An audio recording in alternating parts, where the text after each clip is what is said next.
بسم الله الرحمن الرحیم.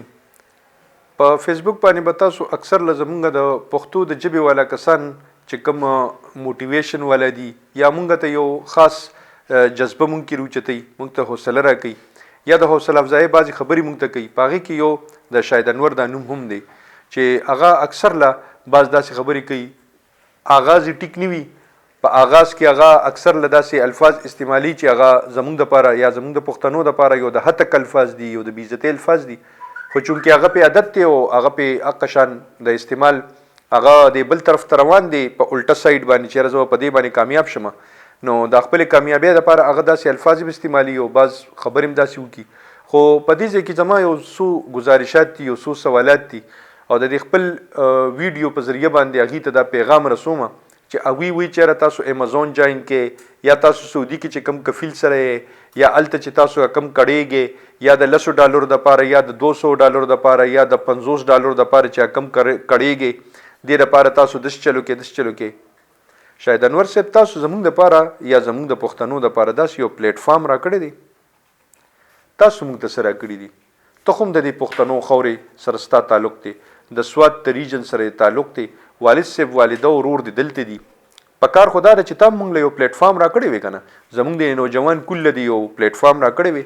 نن چې ته موږ له دا پیغور راکې چې پاکستان ډیفالټ کېدو والا دی، پاکستان ډیفالټ طرف ته روان دی او داسې شولې او داسې شولې، ته هم بیا د دې حصهدار یې که نه.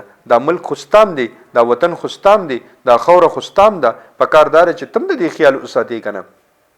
تا خو په کار داره چې دې دپاره یو ټرسټ جوړ کړی وي، یو داسې اداره دې جوړه کړې وه چې په هغې باندې ستا د نوم ژوندی وي، په هغې کې د خلکو ته کار میلو شوی وي، په هغې کې خلکو ته جاب میلو شوی وي. که جاب نه وي د امازون دا پلیټ فارم خلکو استعمال کړی وي، تا داسې یو آیډیا رایستې ده بس صرف همدقې خبرو دپاره او د پیغورونو دپاره به لکه د ښځو په شان باندې به مونږ ته پیغورونه راکې، مونږ ته به صرف د پیغور دپاره ته ژوندي او ته مونږ ته پیغورونه راکې.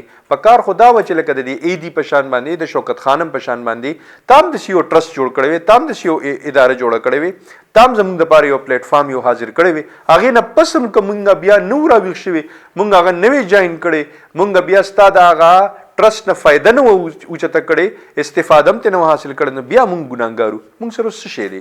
مونږ سره څه پلیټ فارم دی؟ ته مونږ ته د یوټیوب د طرف نه به وې، ته به مونږ ته امازون جایننګ دپاره یادې. ته د پاکستان نه دې وخت کې خبرې چې د امازون کورس په 35,000 روپۍ کېږي، د یو غریب سړي زوی چې کله د هغه 2-3 زامني یا 2-3 زامن او 2 لوڼې وي، هغه د 35,000 روپۍ هغه د ورکولی شي، هغه دا افورډ کولی شي په دې وخت کې، په دې ګرانۍ کې.